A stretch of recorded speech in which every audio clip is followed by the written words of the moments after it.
Hello guys, welcome back to my YouTube channel. ಇವತ್ತಿನ ಈ ಒಂದು ಪ್ರೋಮೋದಲ್ಲಿ ಅಶ್ವಿನಿ ಗೌಡ ಹಾಗೂ ಗಿಲ್ಲಿಯವರಿಗೆ ಉಸ್ತುವಾರಿ ಕೊಟ್ಟಿರ್ತಾರೆ.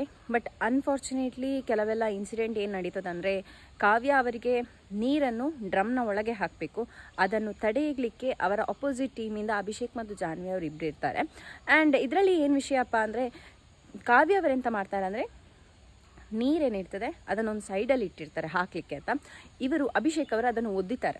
ಒದಿವಾಗ ಗಿಲ್ಲಿಯವರು ಹೇಳ್ತಾರೆ, ಲೈಕ್ ನೀವು ಮಾಡ್ತಿರೋದು ತಪ್ಪು, ಹಾಗೆಲ್ಲ ಮಾಡಲಿಕ್ಕಿಲ್ಲ ಅಂತ ಹೇಳ್ತಾರೆ. ಆಗ ಅಶ್ವಿನಿ ಗೌಡ ಅವರು ಅಭಿಷೇಕ್ ಅವರ ಫೇವರ್ ಆಗಿ ಮಾತಾಡ್ತಾರೆ, ಯಾಕಂದರೆ ಅವರು ಗ್ರೂಪ್ ಇದ್ದು ಲೀಡ್ರ್ ಆಗಿ ಇರ್ತಾರೆ ಅಂತ ಹೇಳ್ಬೋದು. ಆ್ಯಂಡ್ ಅವರು ಮಾತಾಡ್ತಾರೆ ಅಂದರೆ, ನಿಮಗೆ ಗೊತ್ತಿರ್ಬೋದು, ಒಬ್ಬರಿಗೆ ಏನಾದ್ರು ಉಸ್ತುವಾರಿ ಕೊಟ್ಟರೆ ಅವರದ ಅಪೋಸಿಟ್ ಟೀಮಿಗೆ ಅವರು ಕರೆಕ್ಟಾಗಿ ಅವರು ಮಾಡಿದೆಲ್ಲ ನೋಡಬೇಕಾಗ್ತದೆ. ಸೊ ಅವರಿಗೆ ಜಗಳ ಆಗಿದ್ದ ನಂತರ ಎಂತಾಗ್ತದೆ ಅಂದರೆ, ಗಿಲ್ಲಿಯವರು ಅವರನ್ನ ಏಕವಚನದಲ್ಲಿ ನೀನು ಸುಮ್ಮನೆ ಕೂತ್ಕೊಂತ ಹೇಳ್ತಾರೆ. ಆಗ ಅಶ್ವಿನಿ ಗೌಡ ಫುಲ್ ರ್ಯಾಶ್ ಆಗ್ತಾರೆ ಅಂತ ಹೇಳ್ಬೋದು. ನನ್ನ ಕ್ವಶನ್ ಏನಂದರೆ, ಅಷ್ಟು ಜೋರು ರ್ಯಾಶ್ ಆಗಬೇಕು ಅಂತ ಅಶ್ವಿನಿ ಗೌಡ ಅವರಿಗೆ ಇರಲಿಲ್ಲ.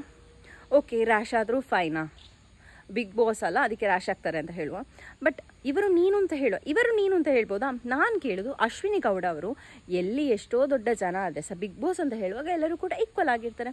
ಸೊ ಅಶ್ವಿನಿ ಗೌಡ ಅವರು ಗಿಲ್ಲಿಯವರಿಗೆ ನೀನು ತಾನು ಅಂತ ಮಾತಾಡ್ಬೋದು. ಗಿಲ್ಲಿಯವರು ಒಂದು ಸರ್ತಿ ನೀನು ಅಂತ ಮಾತಾಡಿದರೆ ಇವರು ನೀನು ಎಲ್ಲ ಕರಿಬೇಡ ಹಾಗೆ ಹೀಗೆಲ್ಲ ಹೇಳ್ತಾರೆ. ಇವರು ಕೂಡ ರೆಸ್ಪೆಕ್ಟ್ ಕೊಟ್ಟು ಮಾತಾಡಲಿ ಎಲ್ಲ ಕಂಟೆಸ್ಟೆಂಟಿಗೆ. ಇವರು ಯಾಕೆ ರೆಸ್ಪೆಕ್ಟ್ ಕೊಡೋದಿಲ್ಲ ಯಾವ ಕಂಟೆಸ್ಟೆಂಟಿಗೆ ಸಹ? ಅದು ತುಂಬ wrong guys. And Ashwini Gowda ಅವರು ಯಾವಲ್ಸು ಒಂದು ಓವರ್ ಆ್ಯಕ್ಟಿಂಗ್ ಟೈಪೇ ಮಾಡ್ತಾರೆ. ಯಾಕಂದರೆ ಓವರ್ ಆ್ಯಕ್ಟಿಂಗ್ ಮಾಡಿದ್ರೇ ಅವರು ಉಳಿಗಾಲ ಅಂದರೆ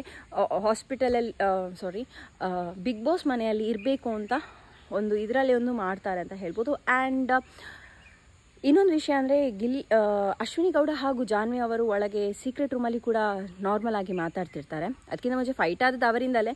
ಆ್ಯಂಡ್ ಇನ್ನೊಂದು ಸತಿ ಒಳಗೆ ಗುಸು ಮಾತಾಡುವಾಗ ಬಿಗ್ ಬಾಸ್ ಅವರನ್ನು ಅಲ್ಲಿಂದ ನಡಿಲಿಕ್ಕೆ ಹೇಳ್ತಾರೆ. ಅಂದರೆ ನೀವು ಗುಸು ಮಾತಾಡುವಂತಿಲ್ಲ ಅಂತ. ಯಾಕಂದರೆ ಅದಕ್ಕಿಂತ ಮುಂಚೆ ಅವರವರ ಮರ್ಯಾದೆ ಅವರು ತೆಗೆದಿದ್ದಾರೆ ಅಂತ ಹೇಳ್ಬೋದು ಹೋದ ವೀಕಲ್ಲಿ.